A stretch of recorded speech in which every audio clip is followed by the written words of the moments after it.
Fala galera, tudo bem com vocês? Hoje escolhi aqui um tema para a gente tratar especialmente com o nosso especialista. Nós estávamos batendo um papo e disse, poxa, por que a gente não grava uma conversa no canal? Hoje tenho o prazer de trazer Jonatas Amaral. Ele é psicólogo, ele é especialista em saúde mental e atenção básica. Exatamente. Ele trabalha na área, então ele vai trazer bastante conhecimento para a gente. Qual seria a ideia? A nutrição aliada à psicologia e a psicologia aliada à atividade física. Então, esse é o primeiro vídeo de uma série de 4 vídeos, onde nós vamos estar discorrendo sobre diferença também entre bulimia, anorexia, o exercício e a depressão, como é que funciona, e como a pandemia ela tem interagido, né? As pessoas têm interagido, como é que tem sido o reflexo. Então são assuntos muito interessantes que a gente vai poder discutir nessa série de 4 vídeos, tá bom? Então você está convidado a ganhar mais conhecimento com a gente, certo?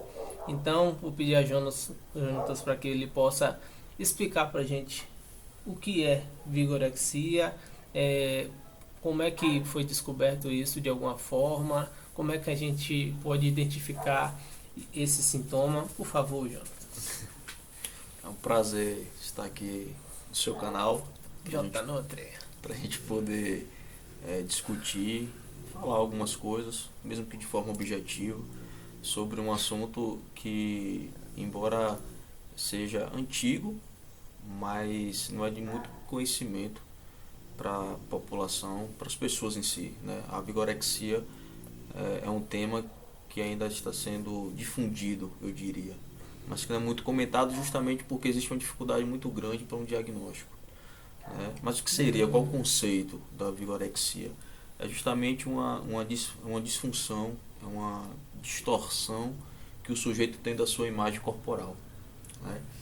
Em outras palavras, trocando em miúdos, o sujeito ele não vê o seu corpo real. Ele tem uma utopia do seu corpo e ele enxerga o seu corpo através dessa utopia. O que eu quero dizer com isso? Enxerga o corpo através do seu ideal, da perfeição, né? Daquilo que de fato ele busca obter. A grande questão é que nunca chega no seu objetivo final. Sempre vai existir uma idealização. Então eu preciso mais, criando um corpo que a gente chama inclusive um corpo irreal, porque nunca chega no objetivo final, né? Por isso a vigorexia é diferente daquelas pessoas, né, que desejam, né, ter o seu corpo, obviamente, malhado, definido, né, ou que tem um conceito claro que está fazendo aquilo por uma saúde, enfim. A vigorexia, além de ter essa busca incessante, ela traz outros sintomas, né? Ela traz outras consequências. Você falando aí, inclusive, me traz à mente nesse momento as pessoas que utilizam esteroide anabolizante e cada vez a dose tende a aumentar, porque aquele volume todo ele não enxerga que tá bom e todo mundo dizendo, nossa, que absurdo. Você já está com um braço extremamente enorme, o seu corpo está algo bizarro, e o cara diz, não, ainda não é o suficiente.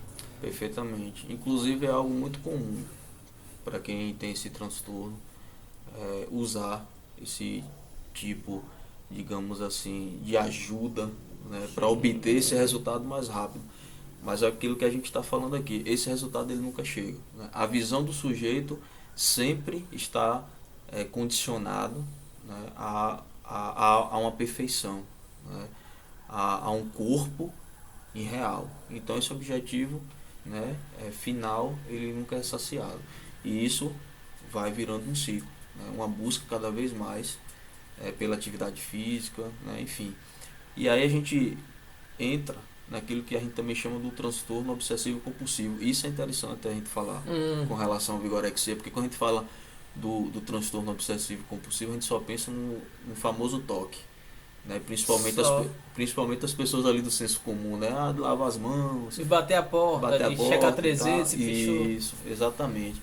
Mas na vigorexia, os sujeitos, né, eles apresentam também. Aí a gente vai definir o quê?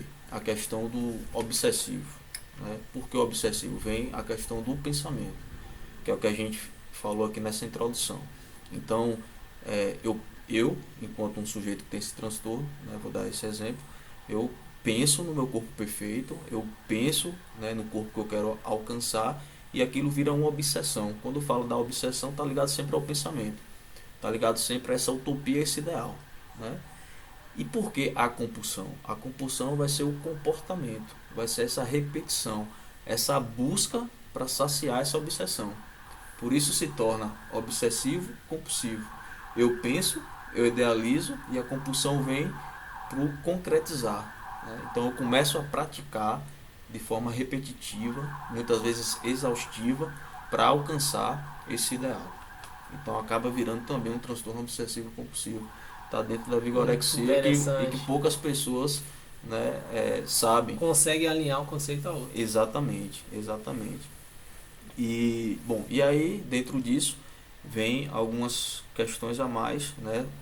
Esse alcance do corpo ideal que nunca chega. Aí pode vir a questão de uma ansiedade, uma irritabilidade. Muitas vezes a pessoa pode ter transtornos alimentares, né? Porque entra essa lógica que você falou dos anabolizantes, mas também daquelas dietas, entendeu? Sem a ajuda do profissional, Sim, né? sim. Sem a orientação do profissional. Arriscado. Exatamente, né? Então acabam ou ingerindo, né? Acredito que vocês da área podem falar bem melhor do que eu, mas ingerindo alimentos que não deveriam, né? Sim. E aí as pessoas também desenvolvem, né, esses transtornos alimentares, outros ficam sem comer, né? E aí acabam condicionando sempre a questão dos anabolizantes, né? Então assim, eu não quero ganhar gordura, Sim, né? Então sim. eu deixo de comer determinadas coisas. E Tá aí, englobado no mesmo sistema. exatamente. A gente não tá falando pra você que é frango e chega na academia lá, depois de carregar 10 quilos, fica na frente do espelho, olha, estou ficando mais forte. Não, isso aí seria uma distopia fora da realidade. No caso, a gente está falando aqui daquela pessoa que existe um gatilho, uma causa por trás daquele comportamento. Eu queria que o Jonatas falasse um pouco sobre isso, porque nada disso, na verdade, é à toa. Na verdade, isso é uma camuflagem, não é isso? Exatamente. Exatamente. Por detrás dessas questões, principalmente da área da psicologia, que é que eu tenho propriedade para falar, sempre tem essas demandas subjetivas, né? Essas demandas psicológicas. E aí é claro que cada um tem a sua singularidade, tem a sua particularidade, cada um tem a sua história de vida, não tem como a gente cravar, Não. né? Aí só Exatamente o que é. Exatamente o que é. Pode ser qualquer tipo de problema, né? Exatamente, né? Exatamente. Porém, a gente tem algumas hipóteses, pelo menos os estudos apontam isso. Né? Nós temos o perfil daquelas pessoas que buscam aceitação, e aí a gente começa a pensar um pouco na história de vida dessa pessoa. Provavelmente foi uma pessoa que passou por um processo de exclusão, né? De rejeição De no passado, rejeição. de alguma maneira. Exatamente, exatamente. Então busca aceitação, né? E essa aceitação encontra através do corpo, porque existe um padrão estabelecido pela nossa sociedade. Perfeito. Exatamente, né? Esse controle social, né? A gente chama isso inclusive, é um conceito, controle social, né? Porque existe um reforçamento, né, muito grande por parte da nossa cultura, né, sociocultural. Uma pessoa que, de certa forma, apresenta algum vazio existencial. Sim. Né? Então eu preciso complementar, preencher exatamente, né, esse vazio. Quem eu sou, né, tem uma dificuldade muito grande aí no processo identitário, né, dessa identidade mesmo. Né? Quem eu sou, o que é que eu quero, o que eu gosto, o autoconhecimento. Né? Quem não tem um autoconhecimento desenvolvido acaba gerando vazio existencial, e aí vem essa busca, né, através do corpo, essa parte toda estereotipada, né, para tentar, digamos assim, amenizar esse déficit afetivo. Né? Tem aquelas pessoas que ela aprendeu na sua história de vida a ser valorizada justamente pela boa forma, pela estética. Sim. Né? Que tem aí novamente, né, o reforço social, e que essas pessoas acabam buscando de uma forma muito incessante mesmo, né, parecendo que aquilo dali é a única forma, né, é o único contexto que tem de ser aceito, de poder É como se a estar vida dentro dependesse daquilo. dependesse daquilo ali, exatamente. O Né? referencial parte daquilo ali. Exatamente. De vida. Então é isso. Então as pessoas acabam, né, digamos assim, alimentando, né, essa parte da estética como uma maneira ou um caminho, né, de ser aceito, de socializar, sabe? E aí vem essa questão quando a gente fala do controle social, do reforço social, que ela quer ver o que acontece no dia a dia. Poxa, como você tá forte, rapaz, né? Aquela coisa, né, que a gente entende como reforço. Né? Então imagine uma pessoa que foi escolhida o tempo todo, que não foi validada na sua história de vida. A gente vê muito isso na infância. Então você expressa um pensamento, você expressa um sentimento. Ah, agora não, cala a boca, isso não é hora. Né? Então a pessoa nunca teve uma história de ser validado naquilo que expressava. E de repente você começa a ser aceito e validado, né, através do seu corpo. Né? Você é aceito. Você quer cada dia mais elogio, cada vez mais. Exatamente. Não, então eu posso conseguir mais apoio, mais reforço, mais aprovação. Exato. E aí vai entrando a ribanceira abaixo. Exatamente. E outra, além de querer mais, a busca para não perder isso. Né? Então não só eu desejo mais, como eu tenho que sustentar o que eu já tenho. E para isso vale qualquer coisa. Exatamente. Se eu recebo esses elogios, né, se eu tenho esse tipo de reforço, eu preciso sustentar isso. Então se eu perco, né, na minha visão, na minha cabeça, como a gente fala no popular, né, se eu perco isso, vai gerar um sofrimento muito grande. Então eu preciso manter. E como é que eu vou manter? Sempre nessas dietas estrambólicas, né, atividade física de forma exaustiva, né, e aquela questão, como a gente falou lá no início, de olhar, não, ainda não é o ideal, eu preciso de mais, e aí vai entrar nesse ciclo vicioso que a gente falou aqui anteriormente. Né? E para você que está usando anabolizante, para você que está buscando o corpo só para ter aprovação, cuidado, a polícia está atrás de você, a Cinei está atacando. Pois é, exatamente. Ainda mais que tem algumas coisas que são proibidas, né? E as pessoas ficam usando aí esse caminho. Tem cuidado, rapaziada. É isso. E aí, mais alguma informação sobre vigorexia? Sim. E aí dentro disso, o que é que acontece?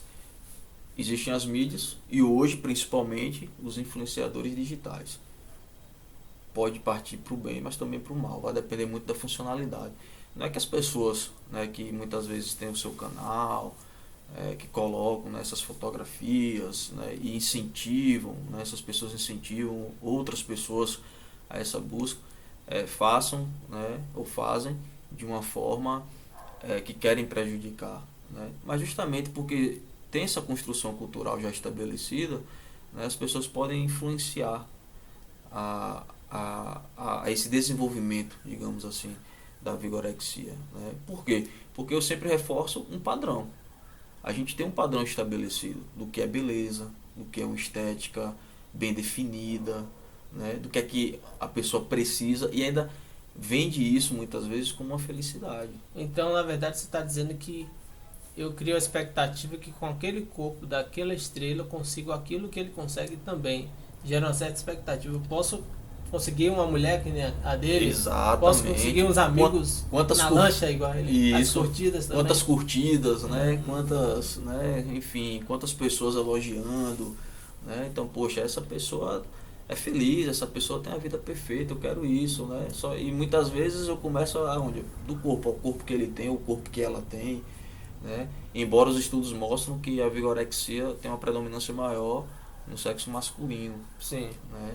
E aí a gente também acaba problematizando essa questão do gênero, porque para a nossa sociedade as mulheres tendem a expressar os seus sentimentos, né? Aquilo que acontece, e de certa forma é mais acolhido, né? Porque a mulher é sensível, né? O homem sempre é o durão, o homem é o cara que resolve É o tudo, bom. é o bom, então muitas vezes não tem espaço para poder expressar essas suas dificuldades emocionais. É uma fraqueza, né? Uma- Se for falar. Exatamente. E aí acaba, né, canalizando, quando a gente fala, né, essa expressão, imagine de fato assim um cano, né? Um cano ele serve para poder direcionar, né, a água, digamos assim. Então acaba canalizando isso para o corpo, né? As minhas angústias, as minhas aflições, eu vou tentar amenizar isso através do corpo, que aí eu vou receber toda essa questão que a gente falou aqui anteriormente, aceitação, acolhimento, elogio, né? Todo tipo de reforço. Com a insatisfação do corpo, né? Isso aí pode estar gerando, como a gente falou aqui, uma ansiedade, baixa autoestima, insônia. Tem pessoas que se preocupam tanto que acabam não dormindo Poxa direito. vida. É uma Que série é isso, hein? de transtorno que gera, né? Depressão, lesão muscular, porque tem gente que malha Sim. tanto, né? Não quer. Obstinado a conseguir aquilo. Exatamente. Irritabilidade e cansaço. A pessoa também pode ficar assim, tão inconformada, ainda não é o ideal, que pode até causar uma irritabilidade e o cansaço, um esgotamento, né? Isso aí vai gerar o quê? Um comprometimento na vida social, familiar. Sem A dúvida. pessoa não relaxa, né? Você está no meio familiar com seus amigos, mas você tá nessa ideia que a gente falou anteriormente, obsessiva, né? Do seu Preocupado objetivo. às vezes com o julgamento dos outros. Ah, fulano tá me olhando assim porque ele tá pensando, eu ainda não tô Exato. bom o suficiente, mas eu vou provar a ele. E a pessoa começa uma viagem totalmente doida. Exatamente, exatamente. E aí os pensamentos acabam dominando, a pessoa acaba não curtindo, não tendo seu momento de lazer, enfim. Então isso gera um comprometimento muito grande, né? Então aí nós temos adoecimentos biológicos também que são possíveis, esses transtornos psicológicos que nós falamos aqui. E aí, quando a gente fala assim de um tratamento, né?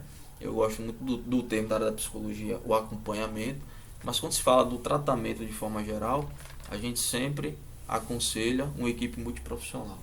Então, esse sujeito ele vai precisar, né, de um acompanhamento psicológico, ele vai Sim. precisar de um nutricionista para poder também fazer as devidas É orientações, nóis. as avaliações, né, um acompanhamento que aí entra na sua área com certeza, né, que sabe, e é fundamental, é muito importante.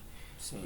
Caso, né, a intensidade desses sintomas que nós falamos aqui eles se agravem, um, uma avaliação médica para possivelmente entrar com a terapêutica medicamentosa, isso vai depender da avaliação do profissional, e também um educador físico, porque aí também vai começar a direcionar, né, os treinos de uma forma correta para evitar o que nós falamos aqui, uma lesão muscular, né, o excesso, o cansaço, enfim, outras questões mais. Então é uma equipe que acaba entrando para ajudar esse sujeito. Até porque nesse exemplo, uma pessoa que não come bem, que não malha bem, que não se exercita da forma correta e que não descansa, ela dificilmente vai conseguir ter um resultado. Então, às vezes, está buscando em um anabolizante o resultado que ele pode conseguir naturalmente e até às vezes melhor, como alguns profissionais de educação física reconhecem. Exatamente, exatamente. E num processo psicológico vai ser trabalhado o quê? Uma autoaceitação, autonomia, né? Autoconhecimento. Então, se essa pessoa tem esse vazio existencial, descobrir os seus valores. Quando a gente está falando aqui dos valores, a gente está falando aqui do estilo de vida que essa pessoa quer ter, daquilo que faz sentido para a sua vida, né? De poder descobrir ou redescobrir essas questões e, obviamente, lidar com esses conflitos. Isso vai amenizar bastante na busca por um corpo ideal, né? Por quê? Porque não vai estar canalizado somente, digamos assim, né, para essa aceitação, para esse acolhimento através do seu corpo. Não, a partir do momento que você se descobre, que desenvolve uma autonomia, você tem esse discernimento, falar isso que eu quero, é isso aqui que eu não preciso ter, né? Por que dessa minha busca, quais são as consequências, quais são os prejuízos, por que eu estou indo atrás disso, para quê, qual a função disso na minha vida. Então, através de tudo isso, dentro de uma análise, a pessoa acaba ressignificando, que foi o que nós conversamos em off, né? Trazendo novos sentidos, entendendo novas funcionalidades para a própria vida e, consequentemente, né, lidando com esse transtorno ou acabando com esse tipo de transtorno na vida deles. Tá vendo aí, gente, que maravilha? Um bate-papo gostoso que a gente fez aqui. É mais conhecimento que você pode agregar para sua vida. Se você conhece alguém, né, que está com esse sintoma, não vá tentar de qualquer forma, né, alertar essa pessoa, porque pode ser que você piore também. Exatamente. Não, mas tem que procurar um psicólogo. Então falar de qualquer jeito assim, de repente esse cara tá me achando com o quê? Eu tô doente? Então existem formas de se falar e existe uma maneira, né, de se acolher para que a pessoa possa se autorresolver, né? Exatamente. Então esse foi o vídeo, espero que vocês tenham gostado. Compartilhe aí para seus amigos malhados, os frangos, todo mundo da academia. Um abraço para a galera de psicologia, um abraço para a galera de nutrição. Se você está vendo pelo YouTube, dê aquele joinha. O canal J Nutri Suplementos, você está assistindo pelo Instagram, basta acessar no YouTube e você vai ter acesso a toda a série. Valeu, galera, a polícia tá correndo atrás da galera aí que tá ilegal na parada. Valeu, gente, um abraço.